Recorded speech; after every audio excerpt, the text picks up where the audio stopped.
There you go.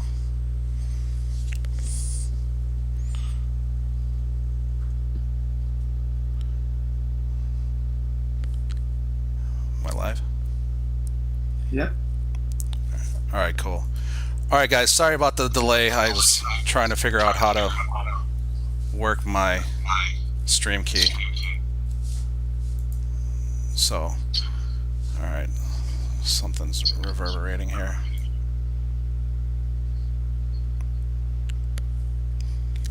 It all sounds good? Okay, awesome.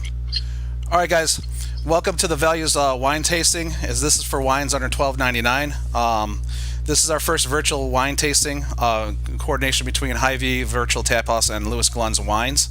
We're going to go through a series of 5 wines that everyone pre-ordered and hopefully has. We'll have some people that are sitting in and evaluating this program. So let's have a good time. All right, we're going to be meeting up with Glishan. Glishan, how do you say your last name? Piampati. All right, he's a certified sommelier, master sommelier. All right. Certified some and advanced in another organization. Okay. Hold on a second. Let's twist there. All right, I'll have to turn him up a little bit. All right. And yeah, hold on for a second. Let me get my video going because somehow it turned off. And there we go. And there we go. All right, so can everyone hear me all right? How's chat reacting? Chat's good? Okay, cool. All right, do me a favor, Travis, holler out some questions if they're running there because I'm doing a split screen right now. All right, guys, I am Gus Guevara. I am assistant manager at Hy-Vee in Sycamore, and I'm the event coordinator for this virtual tasting. The Virtual Taphouse was created to have people be able to taste out, sample out stuff that we can't do publicly anymore because of COVID, and so we can do it from the safety of our house. So today, like I said, we have Glishan here. Glishan, you're a CMS certified and WSET L3. What do those stand for? So that's WSET Advanced, the exam. That's what that is. And then certified some. All right, so those are wine certifications. Yes, they are. Okay, what do you do for Louis Glenn's, and how long you been with the company? So I've been with Glenn's Wines for 2 years. I am the on-premise manager, so I handle all the restaurant accounts and the education component for everyone who basically buy wine from us. All right. So, including all the staff. Oh, awesome. And how long have you been with them? 2 years now. 2 years and a month. All right. So your certifications. How long did it take you for your studying and for your certifications? Let's see. It's for me. I would say certified. I got done. I think the better way to answer that, the recommended time if you're in the restaurant field, 3 to 5 years before you take the certified, then 2 years after you take the advanced, then whenever the master sommeliers invite you, then you could take the MS exam. So that's typically how that organization works. And there's another organization called WSET, Wine Spirit Education Trust, which kind of does not require the service component that requires on the other sommelier side, because that's more restaurant focused. Okay. The WSET focus more in more of the education component of wine and working as an importer, working to write a thesis or a book. So that's the other part of the exams that I'm taking. That it's self-paced. They say the same thing. If you've been in the wine field about 5 years, you should take the second one. Then after that, you take the third one, the advanced. Then you start what's called the diploma. So I'm already on the diploma now. I cannot put that until I complete that. So okay, all right. 2 years it takes to finish that. All right, so we're going to go through a set of 5 wines here. So let's talk to me like I have no clue about wine, and let's how do we go about tasting wines out? So what's the proper way? Yeah, so if everybody have a glass, this is I'm holding a standard, what we call it, AP glass, all-purpose. Essentially, what that is, of course, there are glasses that are specific to each varietal. Typically, Pinot Noir, Nebbiolo, light skin grapes will have more of a bulb on the bottom, which we call them Burgundy stems. And then you have a Bordeaux style stems, which are designed for heavier, thick skin grapes like Cabernet, Syrah, Cabernet Franc, Merlot, things in that. So the whole purpose, Wine 101, tasting of the wine, we break down to 3 sections of the tasting. First is the sight, like once you put the wine, you look at the wine. Let's actually do it together, so that way there's something in the glass for you to kind of figure it out. So Okay. we'll start with this rosé. All right, so La Playa Dry Rosé Cabernet Sauvignon. Yeah, it's a 2020 vintage. This will help me kind of address and answer some of those questions too. People always think rosé, is that its own grape? Or why it's that color? Or why sometimes rosé changes the color? And this is a perfect way to kind of tackle that, because this is Cabernet, 100%. You probably think in your head, Cabernet must be red, and it's a big, bold wine. How do you make a rosé out of that?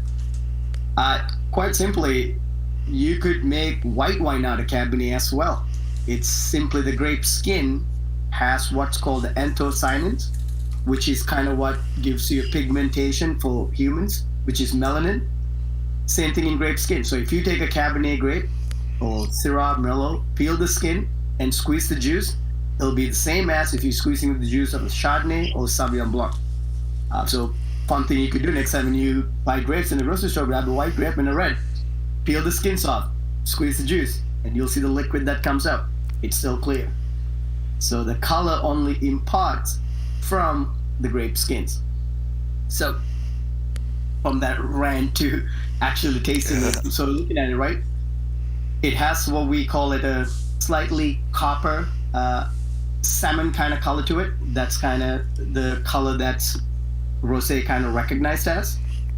And then one of the other things you want to do is think about any kind of liquid when it's in the glass. When you swirl it, it kind of gives you the viscosity. Think about it like, is it like skim milk like, or is it more like 2%, or is it more like whole milk?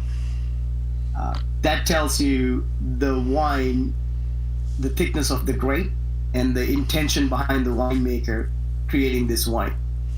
Typically, rosé should be very loose, like water-like to skim milk-like consistent. Should get around the glass when you swirl it pretty easily.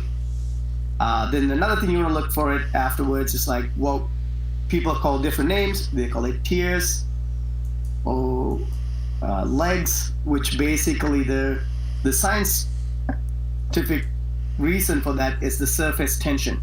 When you put alcohol into any liquid, whether it's water, oil, it tends to bind into that liquid and it separates it. So that's what you see in legs. So loose statement would be more legs you see, more leg separation. It has a lot more surface tension. That means higher in alcohol. If it's kind of like sheeting together, it's pretty low in alcohol. So it's typically like a grape like Riesling, Pinot Gris, Pinot Grigio. Those grapes tend to grow in a cooler climate, so they will not get enough ample amount of sunlight to accumulate sugar. Sugar is what, end of the day, ferment with yeast and spits out alcohol. So it's low in alcohol. A wine like this is from Chile, right? Not really a too cool region, but also this is very close to the Atlantic. Hey, Klashan, real quick. Got a comment in chat. Could you push your computer away from you a little bit so we can see a little bit more of the wine glass, or back up a little bit? Better? Yeah. Okay. Awesome. Yeah, so that's so if you guys looking at it, I'm assuming you guys all could agree that salmon, slight copper-like color to this wine.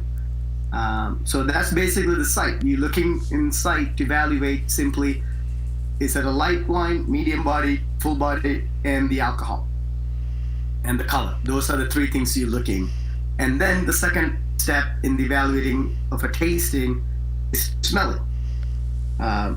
So you could actually, you don't have to put your nose deep into it, and you could actually, what do you call it? Just hover your nose like slightly bit out. And you should be able to smell it. All right, so what should we be smelling on this wine? Yeah, so think about when you're smelling something, especially wines, in terms of, we call it FEW, like a acronym, fruit, earth, and wood. So the first thing you should smell in a wine is look for the fruit components. And think about the fruit in terms of three categories. For red, you look at red, white, blue, and black. So rosé, you can have mostly red or blue fruit with some white flower quality. So this one, to me, it's definitely like jasmine and like strawberry notes. And if you swirl it and re-smells this, and what happens is kind of like when you're cooking a dish. If you're smelling the pot and then you come and start stirring it, it will increase the aromatic components that you will find in that dish, right? So if you're just smelling the hardened aromatics like your onion and garlic, but then when you start stirring, if you put whatever, bay leaves, rosemary, thyme, things in like that will start come to surface. So the same purpose we do by swirling it. Like when I swirl it and get into it, I get a little bit more of the like quince and pear kind of notes. And slight like sage kind of smell to it, and like a slight greenish herbal quality to it. All right, folks. The folks that are signed into YouTube, if you have any questions, just type them in the chat, and we'll get them in there. You know, any questions, comments, concerns.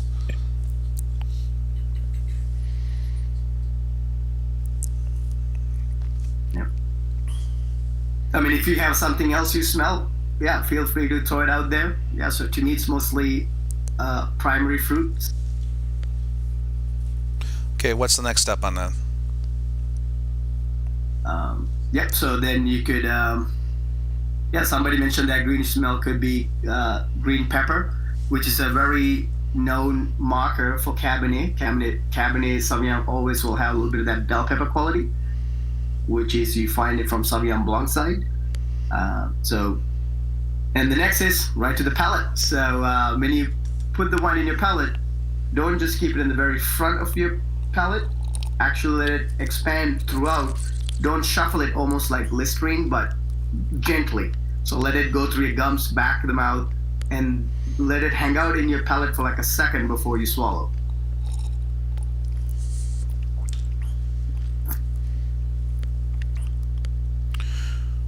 What do you think, Travis? Yeah, I taste a little strawberry to it myself. I do smell the green pepper now that was mentioned. Right. And when you tasting it, what you're looking to see is, so front of the tongue is typically absorption for sweetness, and underneath the tongue, further back, is your acidity absorption. So if you feel it in your cheek side and further back, that's a really high acid wine. It's the same thing would happen if you take a piece of lemon and squeeze it into your mouth, and you'll feel that tension back your jaw. That's that really low pH imbalance that your mouth trying to create saliva to wash that away. A good wine's primary objective is to find the push-pull balance between fruit and acid. If it's too fruity, it lacks the acid making you salivate. If it's too high in acid, it's just too austere. It lacks that well-rounded quality. So this wine, on the palate, I get a lot more like a salinity, kind of slight briny quality, like sea spray notes, which is somewhat of common in most rosé. And this rosé is really light, very delicate. It's a 2020, so it's the most current vintage. All right, I have a question. Yep. My lack of knowledge. What's the difference between? I mean, besides having the date, what's the difference between wines that are vintage and non-vintage? Typically, the non-vintage you find for the most part are sparkling wines. Okay. Vintage wine mean the grapes were harvested in that particular vintage that the bottle listed. So in this case, the grapes were picked 2020. All right. And only those grapes can go into the fermentation and into the bottling process of this wine. Okay. So, what would you typically pair something with food-wise with this type of wine? Since rosé is a very versatile wine to pair with because it has the red wine skin contact to give you what we call that viscosity and the tannin, but it's also done it in such a white wine making method, so it retained that really sharp acidity. So something like this with really hard cheeses, ceviche, any kind of really fatty dish like a white cream sauce, like pork belly, things like that. Awesome. Or really heavy pasta course like Parmesan cheese heavy to kind of cut through that rich fatness. This is awesome. And what's also good about rosé, it can withstand itself without having food. There are wines you need some food to go with, otherwise it kind of pucker your mouth. This is not. This is pleasant. It's high in acid. It's thin enough. It doesn't make you work your palate. It's pleasant. So patio. A patio would be perfect with a 50-degree weather. All right, real quick, I got a question in chat. How long were the skins in with the juice to get the color and the hints of flavor? Yeah, so each winemaker get to decide based on the final color they like to achieve, which called the maceration is the technical term.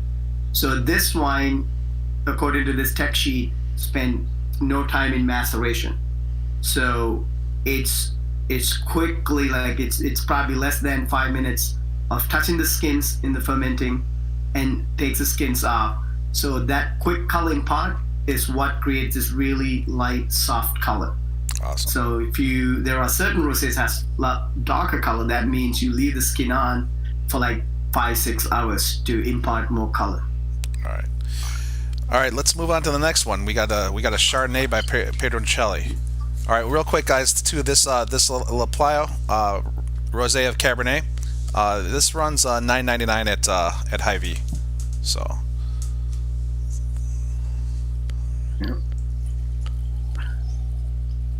Yeah, it's also one of those rosés that it's green practices, vegan, sustainable farming. That's what these guys at La Playa utilizes. So you're doing some environment, some good as well. So typically, there's rosé is a summer wine. Traditionally, yes, but not for the true French. People from southern France, Languedoc, Provence, they drink rosé all throughout the year. As a sommelier, I drink throughout the year. It's just marketing in America has projected this to be and showcase it to be something you do it in the summer, but it doesn't have to be. You could drink it year round. Yep, Pedroncelli. Yep, got it. Okay, so we're moving from Chile to California. Pedroncelli, one of the coolest thing about this producer, it's one of the oldest Dry Creek Valley Sonoma wineries. Somebody put sushi. That's a perfect pairing. That kind of rosé. So back to this wine, the Chardonnay. It's one of those wines that Chardonnay is one of the most manipulated grapes. You could have a Chardonnay that's really buttery and oaky to really steely minerality and acid high. So it's up to the winemaker the vessel they use will dictate that. In this case, if you look at the color, we call that more like a straw yellow. It's not quite yellow to gold. It's more like a straw color. So it's almost the color slightly diminished. And on the nose, you got a lot of that ripe fruit, right? If you remember that rosé, the strawberry was not ripe or overripe. It was like kind of underripe and like rose petal kind of notes. This, when you smell it, you almost got that ripe to overripe banana, mango, pineapple, like brioche kind of toast quality. which typically imparts from the oak usage of the winemaking on the nose, right? And onto the palate. All right, so I get a lot of questions too. There's two different Chardonnays people always ask about. They want oaked or unoaked. What's the difference of that? Yep. So basically, during the aging process of the winemaker get to make the choice as to keep the wine in stainless steel or put the wine in neutral oak or new oak. So this is a perfect example of a wine where it utilized both techniques. So this wine aged partially in stainless and 8 months in 20-25% new oak. So this is kind of like it's designed for both people. It's end of the day, it comes down to what you prefer on your palate. Do you want it to be kind of like skim milk, like light acid heavy quality, or you want it to be heavy on your palate, almost like 2% to like a heavy cream with heavy viscosity and more buttery, toasty, brioche kind of notes? If you're looking for that wine spend a lot more time in oak. All right, so I find that like labeling that Chardonnays that are unoaked are labeled more than Chardonnays that are actually oaked. Because traditionally 90% of Chardonnay will be oaked. Okay. The unoaked Chardonnay, it's a thing, we do that in America, not in Europe. You can still make the wine to show acid really well by using oak. It's just the time you spend in oak. That's all it is. So this wine, 8 months in oak, so it has some of that toasty, brioche, riper fruit quality, but also it retains some good acid. Afterwards, you should be kind of salivating. Not as much as that Chilean rosé, but you could tell it has good acid. All right, so what temperature should we serve this wine at? Typically, I like Chardonnay to be served at about 55 degrees to 58. How about the rosé? Is the same or? Yeah, rosé is the same. Rosé could be chilled a little bit more if you, assuming you're drinking it outside, but which is what most people tend to do. I would say, yeah, a really good Chardonnay from Burgundy, France, or even California, 55 to 58 degrees is doing really well. Because if you go any colder, you're not getting all the aromatic and that textural components the wine has, because they all kind of like timed up at that point.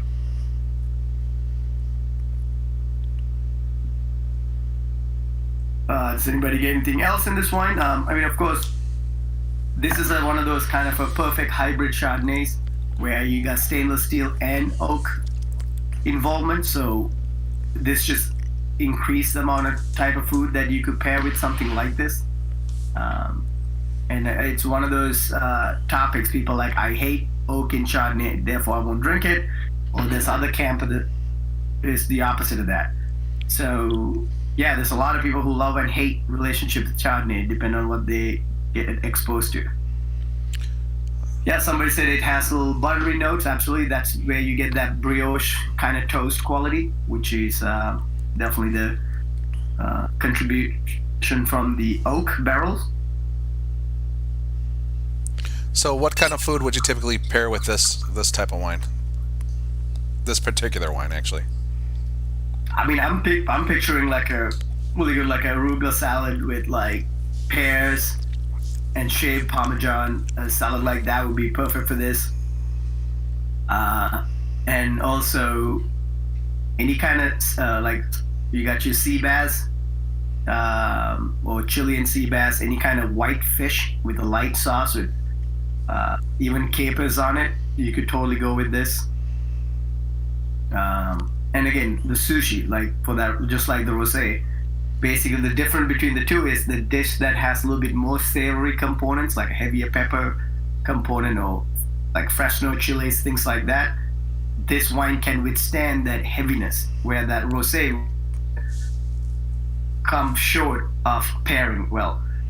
So the food wine pairing, like a good way to kind of think of it, is it weight class to weight class. It's like a boxing going to right? The fighters fighting the same weight class. You can have one big, one small. It's the same thing.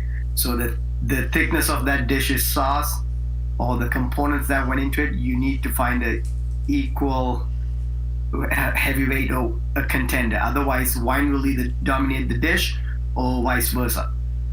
So you just want to find that. So yeah, like I said, any kind of white fish, this would be perfect. Even like salmon crudo, all of that, something like this goes really well because it has a really nice fat quality in salmon, those kind of rich fish, and the buttery oiliness that's in this wine will complement that, and then the acid will cut through the rest of the fat. That's awesome. That's awesome. Okay. See, Chardonnay is one of the, depends on the season for me and the amount of oak. All right, so let's push on through to the Pinot Noir Underwood. So, folks, this one is available at Hy-Vee at $12.99, and we do sell a lot of Pedrocelli.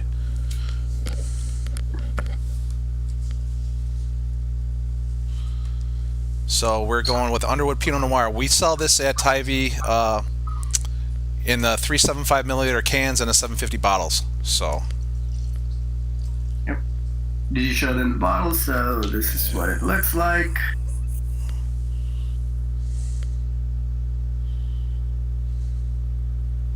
There you go. I do have to say bravo to Glunz on these kits. They put together a really nice package for us.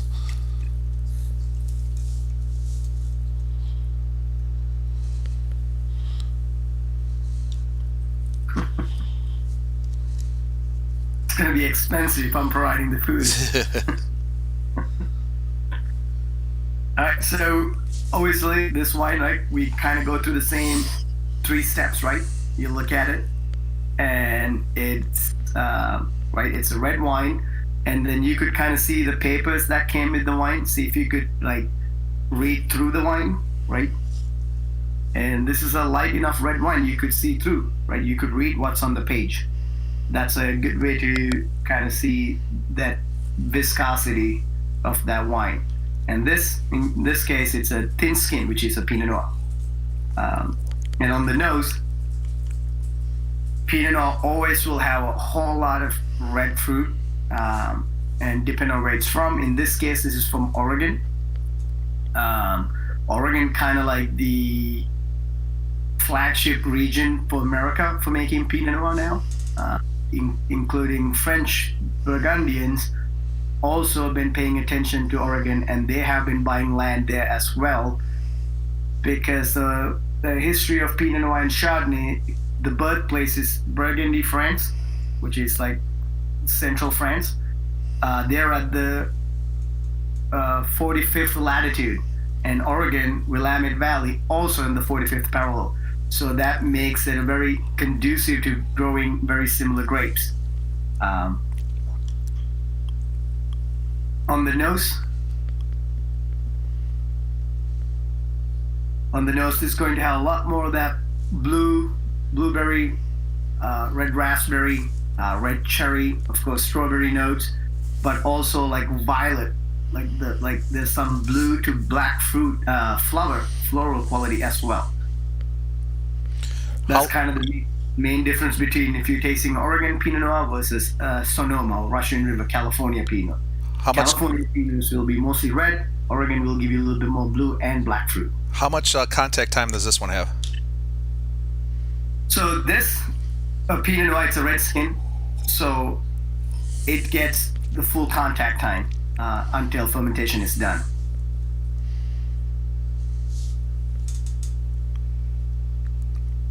Because in a Pinot Noir, they're not trying to control the color. They want to leave the color as it is, how the grape skin's intended. So typically, this type of wine, how long would it take to ferment and from picking to bottling, would you say? Few days to few weeks, depends on the vintage. And so this Pinot Noir like this from Oregon, they'll pick it, they'll go to what's called the sorting bell to pick the grapes. Then it'll get de-stem, all the stems will come off, and we'll go to fermentation for few days, 3-4 days to go through fermentation. And of course, red wine goes through what we call MLF, malolactic fermentation, where white wines, people make the choice to do that. In red, typically all reds go through that. So yeah, a few days, this will be on the skin before all the juice is drained.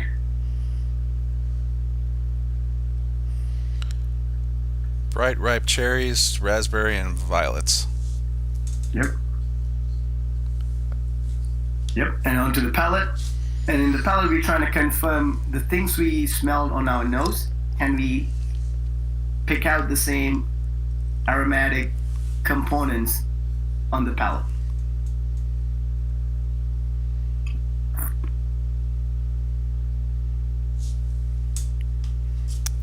I think I like this one the best for so far, for me personally. Yeah, I mean, this is probably the most value-driven Pinot Noir you will be able to buy in America, especially coming from Oregon. One of the neat things about Oregon as a state, this is, I'm getting into the wine laws. In America, we use a system called AVA, American Viticulture Association. That organization have the standards in terms of how you get to label the wine, how much alcohol can it be, cannot be, all of that. So in California, if you see a grape says Cabernet Sauvignon on a bottle, by law, it only needs to have 85% Cabernet. The other 15%, they could use a Merlot, they could use a Cabernet Franc, any other red grape varietal that's suitable. Where in Oregon, as of 2019, if it says whatever the grape, it has to be 100% that grape varietal. Oh. So in this case, you know for sure if you're buying a Pinot Noir from Oregon or anything from Oregon, whatever the grape that says on the bottle, it must be 100%. All right, so in the tasting notes it says 15% French oak. So is this the rest old or reused French oak? So the rest is old, or which old neutral, in other words. I got a question for you too now. So can you explain to everyone what estate wines are? Like, Yeah. So yeah, estate bottling simply means think of it as a farmer or grower.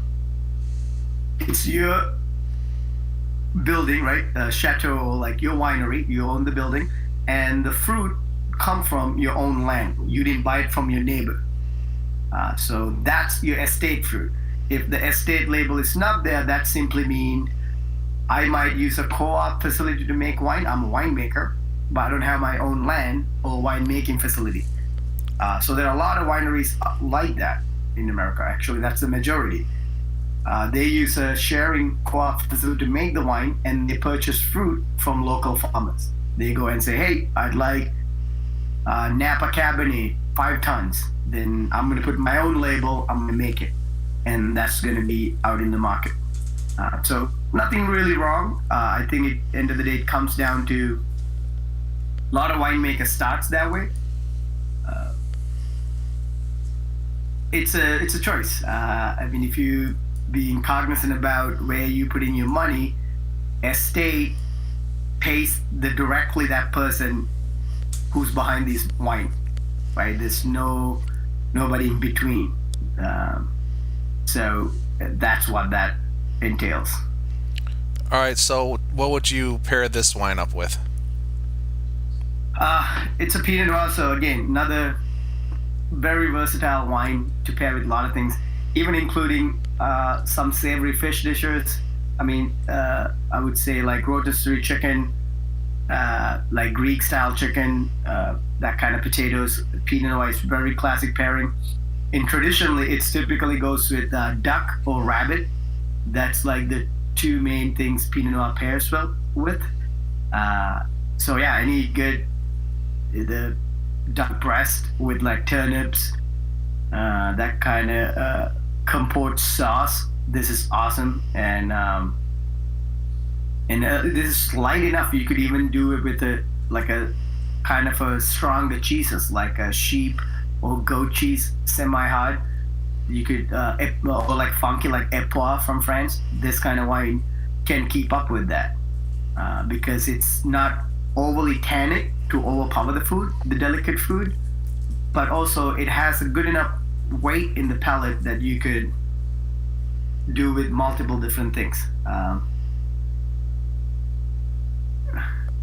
Come Thanksgiving, I sell a ton of it because I always suggest turkey. It goes well with turkey.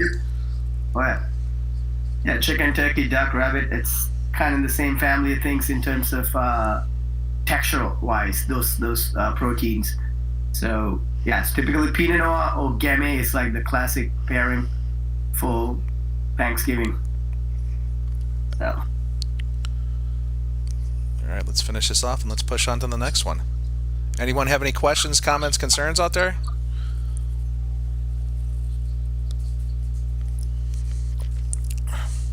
Definitely my favorite so far. All right, folks, just so you know, we have this at Hy-Vee also. This is a $12.99 for a 750 and $6.99 for a 375 can. So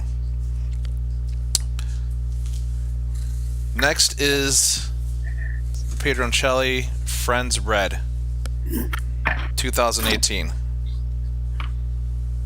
I remember when this hit the shelves, people went gaga over it. Yeah. Yeah, if you guys put this in your glass and again put it next to your paper, you could see it's kind of opaque, not as easily read the page compared to the Pinot Noir, because it's and also when you swirl it, you could probably tell it's heavier in viscosity.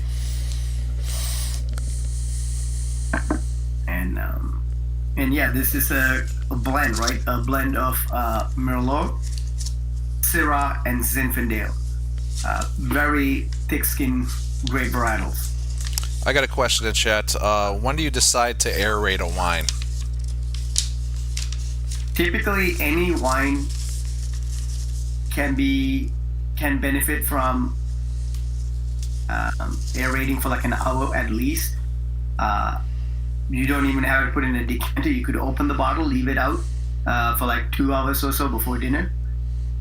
What it does, think about it, right? This bottle been cooped up this liquid without in contact with oxygen, however long, right? If this is a 2015, 5 years, it hasn't contact with oxygen.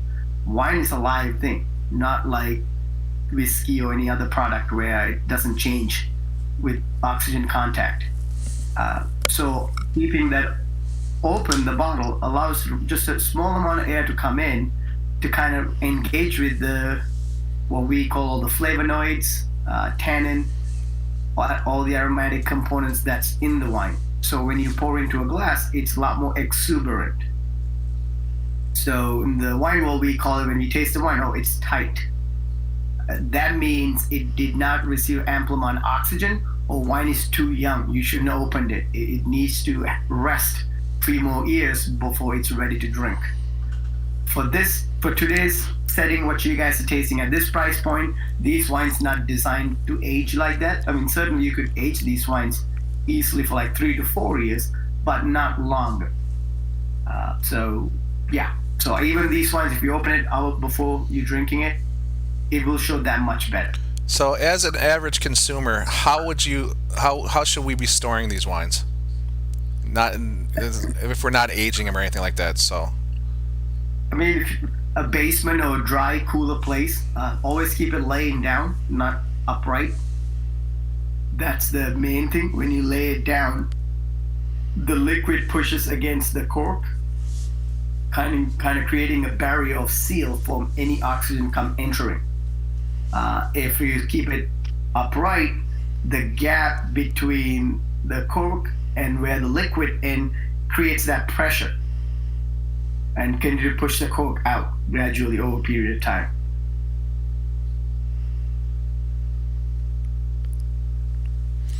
all right, so what are we smelling on this one? Yeah, this is classic Merlot. You got, of course, your blackcurrant, and it's a lot of plums. Lots of black and blue plum. And like cassis, which are like very much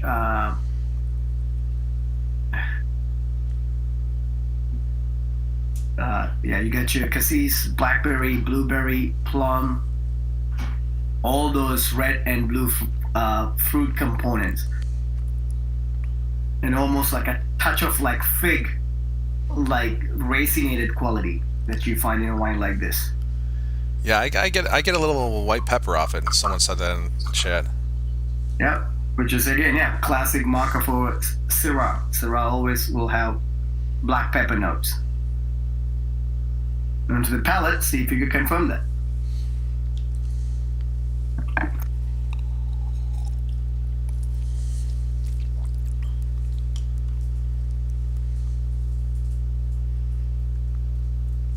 Yeah, I mean, this is one of those type of wines. If you were to buy a 100% Cabernet from California or Cabernet, you're gonna pay double the price. So this is kind of like your extremely value-driven, full-body wine. You could get it, I'm guessing, what, $15 for you guys or something? The Friends Red, $10.99. Yeah. There you go. I mean, yeah, I mean, this is one of those wines out delivers for its price, right? Punches way above its weight class. Yes. It has everything going, right? You got your stew fruit, riper fruit, kind of like really good in acid. It has a little bit more vegetal quality. So there's a lot going on in a wine like this. And this is what, 2018. So it's in a good place. This will, I would say, continue to develop for the next 2 years. And after that, it's going to be on a decline. So as long as you drink this between 2022 and 23, this is good to go. So yeah, wine like this, I mean, you could do definitely easy a lot of different things, right? Beef stew, beef bourguignon, a rack of lamb. That would be perfect because Syrah and lamb or lamb shank, it's kind of like a very classic pairing. And even because it has that perceptive sweetness, it could even keep up with some really good barbecue. Like you got some really good, nice pulled pork, not spicy, maybe savory to sweet ones. This would keep up really well because a wine that has tannin, if you pair with spicy dishes, it increases spiciness in your palate even further. So that would be a bad pairing. So you would never want to do this with like a spicy Indian food or Thai food, things like that. You want this to be either on the savory category or fatty category.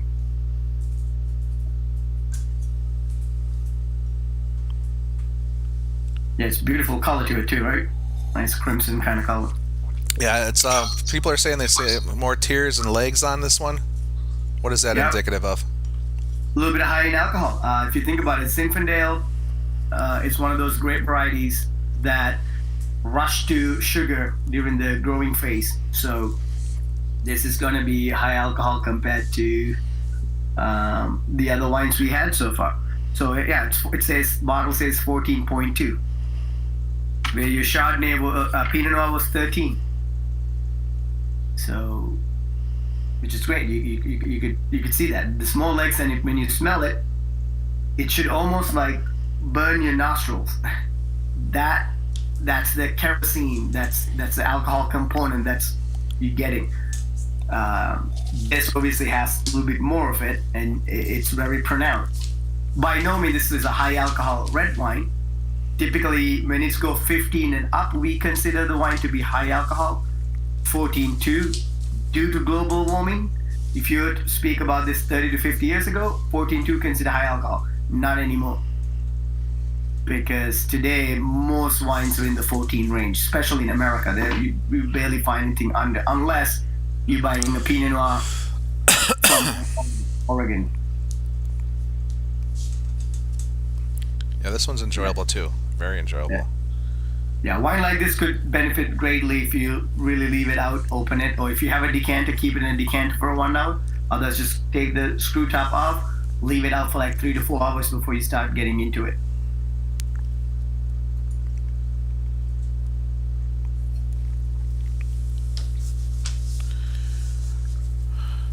All right.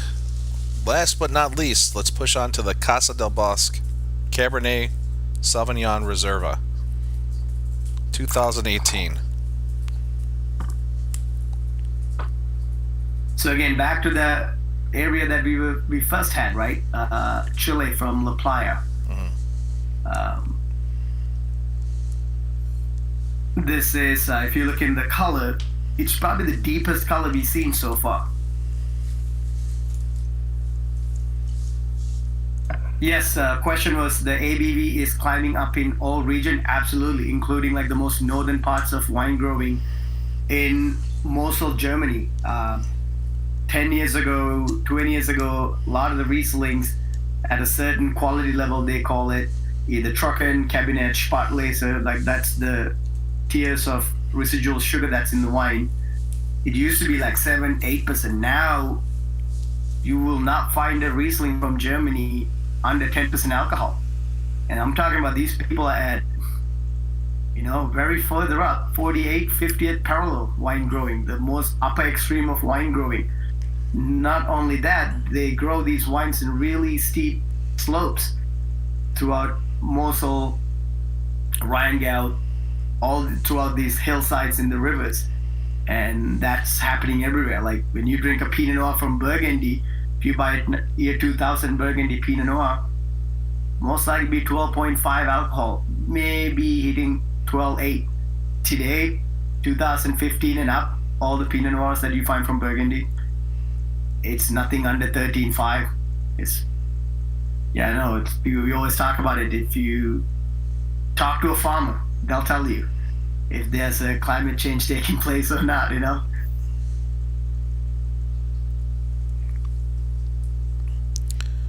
All right, so this one. Yep, so if you look in the color, it has a lot more color concentration, right?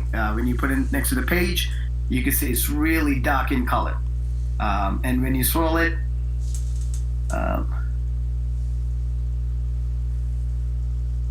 like you can kind of see it has the alcohol, but it's not crazy. Just because the wine gets darker in color does not equate to alcohol. It's two different things. And we typically tend to put those in the same camp, but they're not related to each other. And when you smell it on the nose, see, this is known to have that mint, eucalyptus, green bell pepper, blueberry, cassis notes, which is a hallmark of Southern Hemisphere wine. Typically, when you get Australian Cabernet, South African Cabernet, Chile, New Zealand, they always will have that green vegetal quality, which is like green bell pepper, like eucalyptus quality. That's kind of how at sommelier will, for us on a blind taste, when I smell this, I'm getting rid of the Northern Hemisphere. I'm thinking wines only from Southern Hemisphere now, just from that.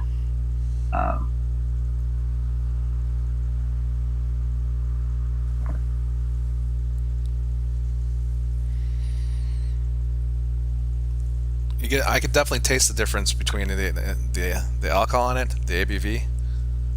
This one's I haven't even looked yet, but I can tell it's different and it's lower than the other one. Yep. Yeah, you got it right. Yeah, this is what, 13.8. The other one was 14.2. Yeah, almost 0.5% difference. This is my favorite. I typically like wines that has more than fruit. I like wines to have a lot more what we call secondary or tertiary notes, which are, like I said, dried leaves, kind of like barnyard quality, dusty hay. That's, to me, is a savory glass of wine, because I like a lot of savory food, something like this. I mean, of course, it's a Cabernet, perfect for like your New York strip, porterhouse, any kind of beef dish, right? It's somebody said Chianti. Yeah, absolutely. Chianti, those wines always have that Italian herb garden quality with that savory, dusty notes. That you could find that in, and somebody said great acid and fruit balance, right? Because it has that perfect push-pull effect. It has the acid because outside of Chile, Casablanca, or Rapel Valley, these are like 4,000-5,000 feet up. They grow these wines in Chile, because the Andes mountain range separates this area from Argentina, and in the world's most tallest wine growing take place between Argentina and Chile. So what contributes to a wine like that is when you're that far up, you get a good amount of sun to ripen, but also what we call in the wine world diurnal shift, diurnal, diurnal shift, which is the fluctuation between day and night temperature. So when there's a big difference between day and night temperature, what happens is the vine, the plant itself, shuts down the vine to retain acid, which is called the tartaric acid. So a grape like this have great tartaric acid, and then daytime, sun gets back up to like 80, 90 degrees, it get to accumulate sugar again. So that push-pull balance happens very harmoniously in these regions versus California. California, we struggle to get the acid because you get a lot more sun, and the shift is not as So much. if they're tracking that, do they harvest it at certain times of the day? Yes, more often than not, wines get picked really early, like 3, 4 in the morning. You pick the grapes.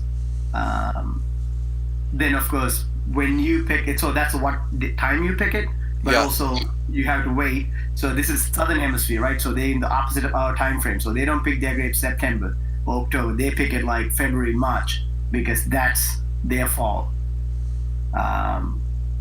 So yeah, you pick it at night because you don't want the heat to come in, start fermenting these grapes itself. Because if you pick the grapes at 11 a.m. or noon, because sunlight, the heat, grapes going to start fermenting itself before it gets to the vat. So you don't want that. You don't want the grapes to start fermenting in a truck going from the vineyard to the winery. So that's why you always pick it at night when it's cooler. With grapes to ferment, they have to meet a certain temperature. So at night, 3, 4 in the morning, early morning, it's cool enough. It does not take place. All right, so what would you pair this wine with? Yeah, I mean, I would say any type of really good steak, venison, mushroom bordelais sauce, alpov, anything like that with a meat dish. This is just perfect. Oh, grill. I mean, I like Chilean Cabernet or Argentinian Malbecs to typically pair with anything I cook over fire, because traditionally that's what those guys do. In Argentina, whatnot, right? In Chicago, there's a whole bunch of Argentinian steakhouse that they do open fire wood grill meats. So it could be anything. For the most part, it's steak, beef, because Chile, Argentina, they consume more meat per capita than most other countries. So typically I like porterhouse, like throw it on the grill, just salt, pepper, that's it, and take it out. Wine like this to have that charcoal quality with this slight smoky, that green herb quality kind of become a really nice binding agent for that protein. So yeah, I mean, think picturing beef now. Awesome. You got me hungry now. All right, folks. So this wine goes for $12.99 at Hy-Vee. I wanted to put this out there too. I sent you an email to get to this private room. There's also a link in there to put in orders. If you guys want orders, we're going to give you a special discount of 10% from the first 1 to 5 wines, and then 15% for 6 plus. Gayshawn, you have any parting words you want to say? No, drink good juice. Yeah, you guys got a pretty versatile selection today to kind of get into the world of wine. Another tip I could give you to consumers, whatever your budget, whether if you want to spend $10, $15 your budget, typically wines outside America, like especially Chile, Spain, South Africa, will deliver a lot more for your bang for your buck than I would say North America, France, or Italy, for that matter. So this Chilean Cab at this quality, getting it 100% Cabernet, America cannot make it this tasty, this good for that price. It's just simply impossible. That's awesome. That's So awesome. yeah, drink more Southern Hemisphere, I guess. All right, so that concludes the tasting. Glashan, we thank you for your time and your expertise. It was very knowledgeable. You really helped me out. I hope everyone had a good time today. We're going to try to do these a little more often, and that'll be it. So like I said, Glashan, thank you for your time, and we will be in touch, and we'll try to do this down the road. Sounds good, gang. Thanks for having me, and cheers. Cheers. All right, guys, thank you for showing up and spending your afternoon with us. I hope you enjoyed yourself. And like I said, get those orders in, because I can't honor the discounts after today. So you guys have any questions, comments, concerns, just drop them in an email. You guys got my email. Let me know some suggestions, anything that went cool, anything that went bad. I love to hear them. And we'll talk to you soon. I will be streaming in an hour, doing a off-the-cuff beer tasting in around 4 o'clock. So anyone wants to stick around, we could do it. We'll do it in the public chat. But thanks a lot, guys, and I will see you at the store. Bye-bye.